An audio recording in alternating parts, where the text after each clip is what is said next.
Now to the other big breaking story, the crisis in Egypt.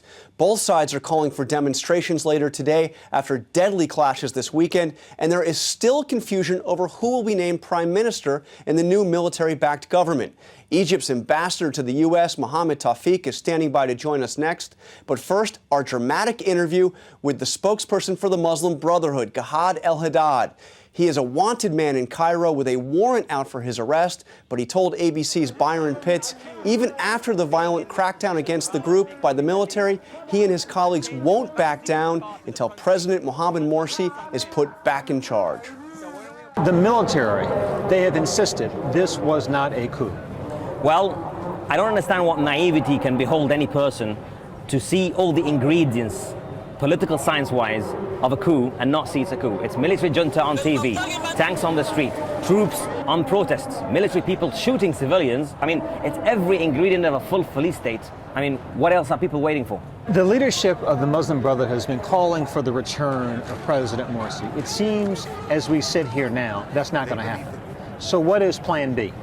There's no Plan B. At the end of the day, we stick by our principles. It's we either return the president back to his rightful place, or they're just going to have to shoot us in the street. Why say something like that? Because I lived most of my life under an oppressive state of Mubarak. My father did the same under different regimes. My grandfather did the same.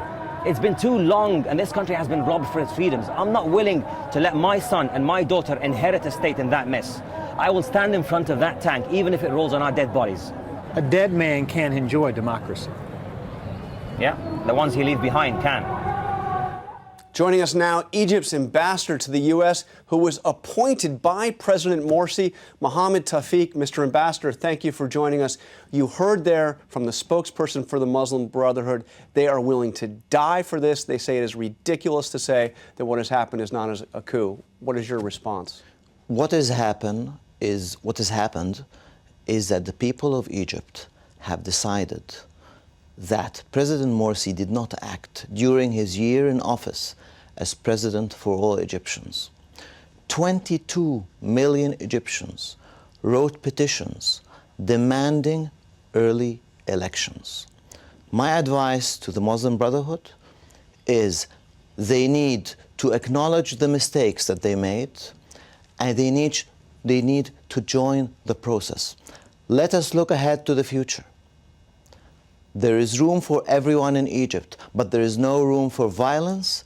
There is no room for incitement to hatred and incitement to commit acts of violence. But you just heard what they are saying. They are not ready to compromise on this. They say that Morsi was elected, democratically elected, and he was forcibly removed by the military. And they are willing to die to undo that. Morsi was elected democratically, I agree. I supported him. I did my best to help him to succeed. Like millions of other Egyptians, I really wished he had acted like a president to all Egyptians. But then, in the last 2 months, you have had a massive reaction from the Egyptian people. Over 15 million people in the streets saying this cannot go on. President Morsi did not act in the interests of the vast majority of Egyptians. He only looked at his own clique. You can't be a democratically elected president and act that way.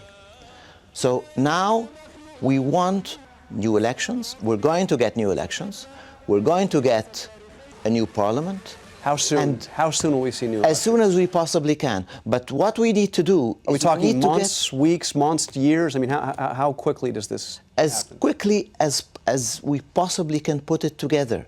What we need is national dialogue. We need everybody to be in the process. We will not repeat President Morsi's mistakes. We want an inclusive process. This is what the Muslim Brotherhood need to understand. They need to look to the future with the rest of Egyptians. There's room for everyone. We want a truly democratic, pluralistic society. What are you hearing from the Obama administration? Are they recognizing this new military-backed government? Everybody in the United States that I meet, everybody, without exception, they really want a democratic Egypt. They feel it's good for Egypt, and it's good for the United States, and it's good for the world. And we agree. And this is what we're working towards achieving. We will succeed in the end because the people of Egypt have made a decision. They want full democracy. But I'm asking you, what is the Obama administration telling you? Because we heard from the administration that they were deeply concerned by what happened with this military ouster of Morsi. I think the main focus of all our discussions has been the future. The future means we want a democratic process, and we do not want violence. The message has to get across to the leaders of the Muslim Brotherhood. We do not need more violence in Egypt. Yesterday, 4 teenagers were thrown off the roof of their own house by Dr. Morsi's supporters. This cannot go on. But under U.S. law, our government cannot give aid to a country that has been, run by a military, after a military coup. Do you expect the $1.5 billion in aid from the U.S. to be cut off?